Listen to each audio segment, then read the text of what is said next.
One of the things that made it really difficult for me in the aftermath of loss was this reality that I was so unprepared in my faith. It really upset me. I felt a little bit foolish. I didn't understand what was going on. And I realized, after thinking about it quite a bit, the level of cultural influence that really shaped part of my faith, to the extent that I became a little unprepared in my faith for the inevitable trials of life.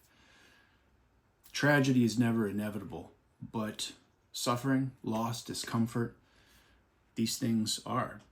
And so I wanted to do a video on cultural influences and just talk about some of the things I realize contributed to shaping my faith, or at least influencing my faith, in a way that brought about an underemphasis of a very critical part, which primarily, specifically, is ensuring that you know who God is and you know who you are to God when suffering comes, right?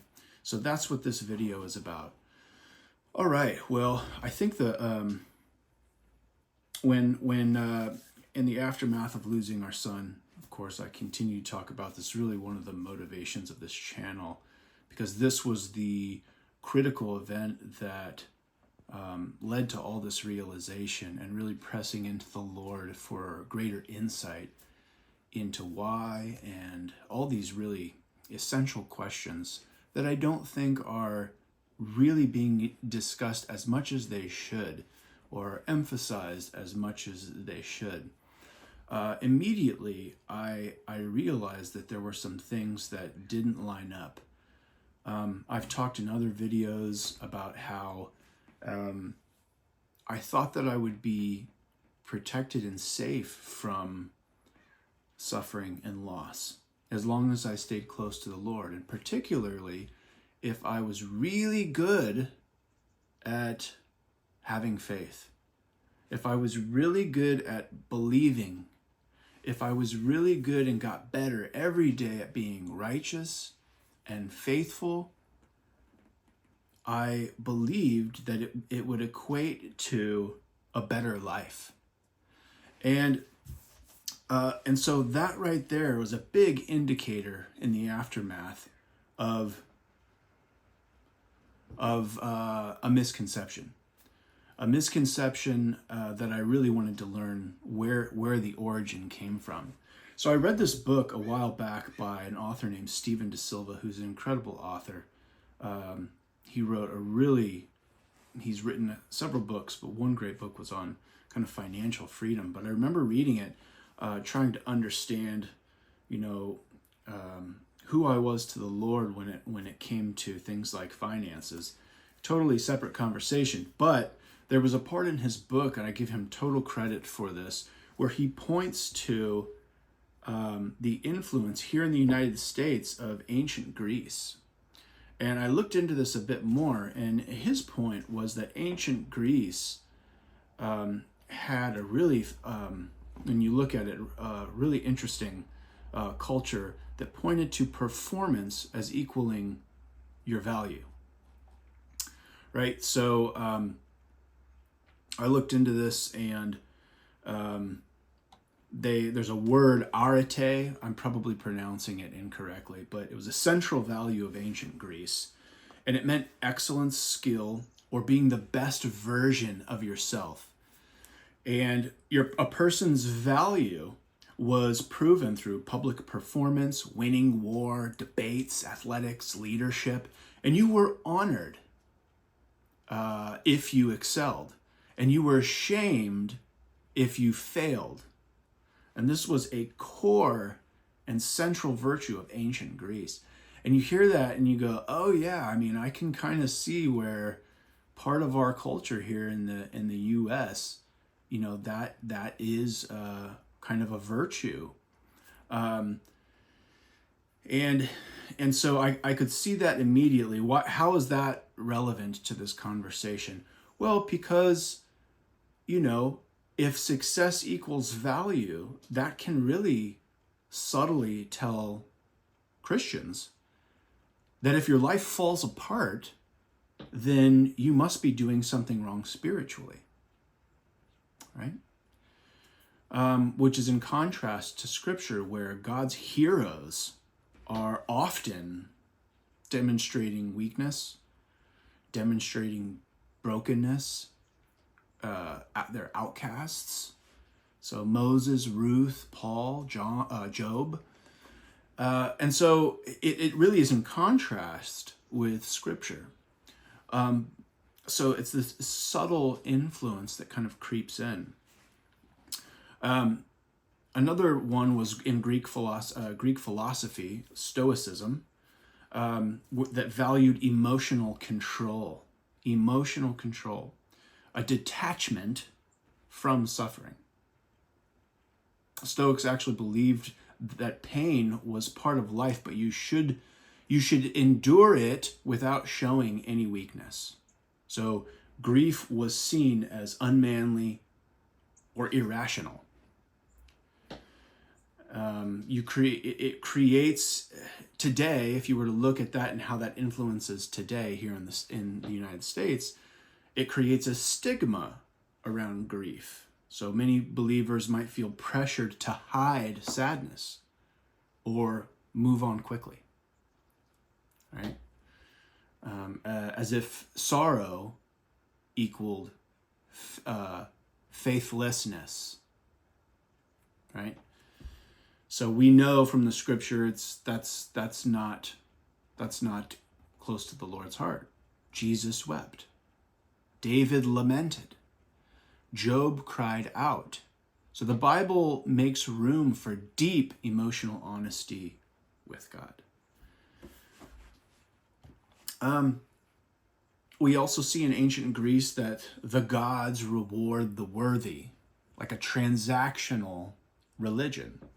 So in both Greek myth and temple worship, the gods actually favored those who gave them tribute, showed strength, and fulfilled their rituals. So blessing was earned, not given freely. So how does that tie in? Well, we've heard of many of you will have heard of the prosperity gospel.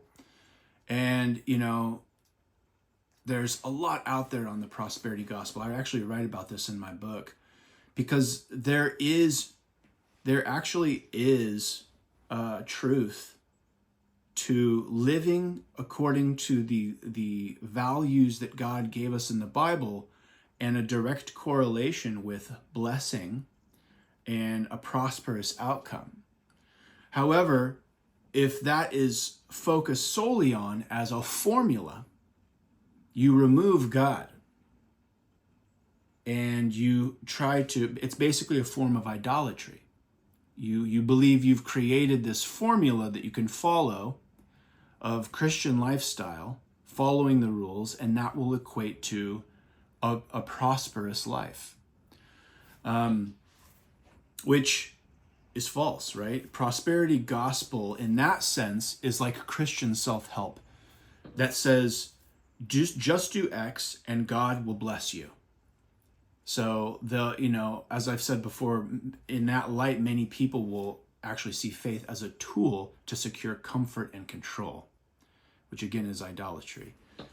And it doesn't work anyway. And I see all of these things out there that sell this, and not necessarily in Christianity, but I mean, this is a valuable concept. You will see it everywhere.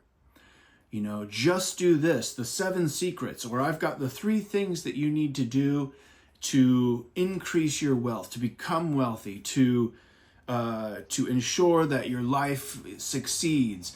This is an age-old promise of securing comfort and blessing and riches, and people will pay anything for it. They really will. They'll pay anything for the hope that they could have a life that they can control.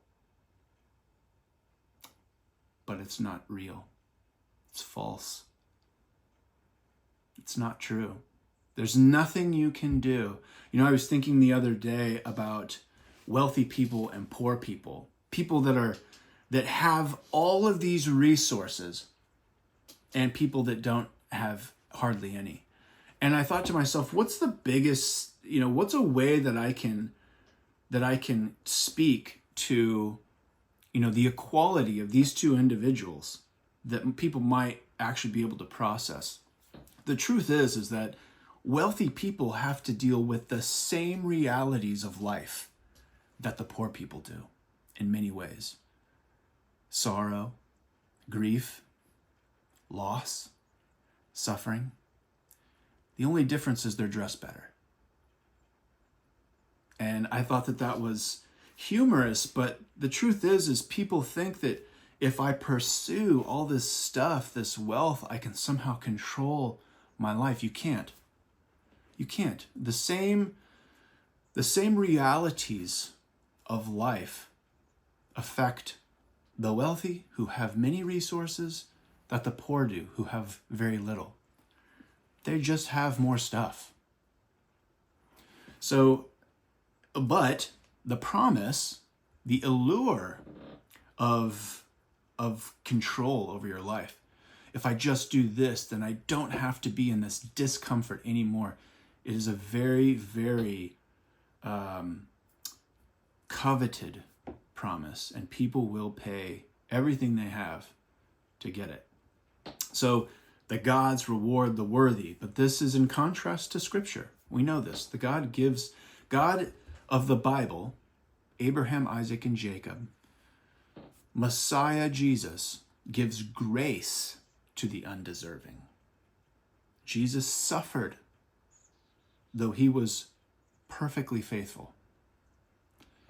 So the other thing about ancient Greece is that the Greek tragedies centered around inescapable fate. Even noble characters were doomed, which created a fantastic view of suffering.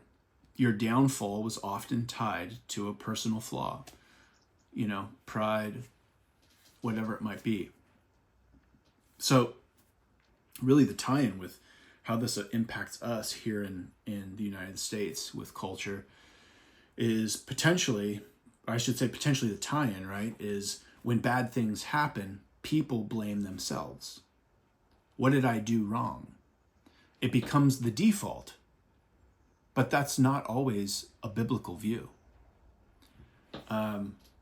Suffering may not come from sin, but from purpose. We see John 9:3. This happened so that the works of God might be displayed. Right?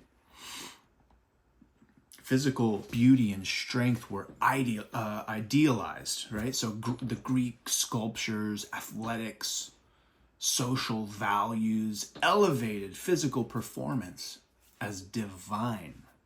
Yes, divine. So American culture idolizes youth, fitness, success, and image.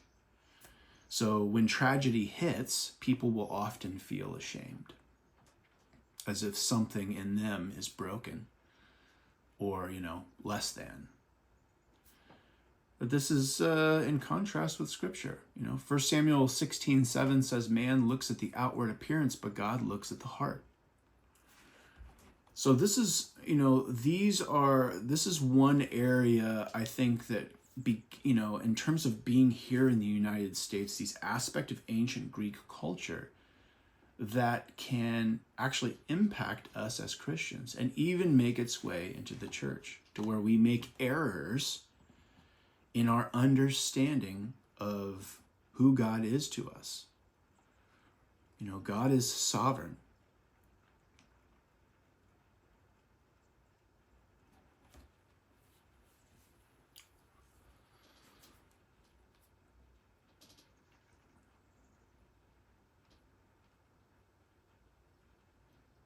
I was really ashamed. It's part of my emotional process after we lost our son. And I didn't understand why. Until I realized that this ancient Greek virtue, which is so prominent in the United States had made its way into the church, and somehow convinced me, maybe not others, but me, that if you fail, if you suffer, if you experience hardship, then that's a reflection of the level of faith you have, which couldn't be further from the truth. So hopefully this has helped illuminate some factors that contribute to why, when we experience suffering and loss, we might have certain responses, and what the cultural factors might be that have influenced that. And I think that the way that we stay on track is that we have the courage as pastors, as leaders in the church community, to have the courage to ensure that believers of the body can differentiate between our God and the ancient Greek gods in terms of what is valued and what is not valued. Well, we'll end the video on that. Please comment below. I'd love to hear your thoughts. Please subscribe. We're going to continue to do these videos. I told you that we will have a live stream soon, which will be really exciting. I look forward to answering questions and having conversation. Also, in the comments section, you'll notice I put a link for a 7-day free devotional regarding loss and tragedy. And it really, the truths in there really, from the Word, helped me. And it's directly from my book, Heart of the Father on Loss, God's Goodness and Grief.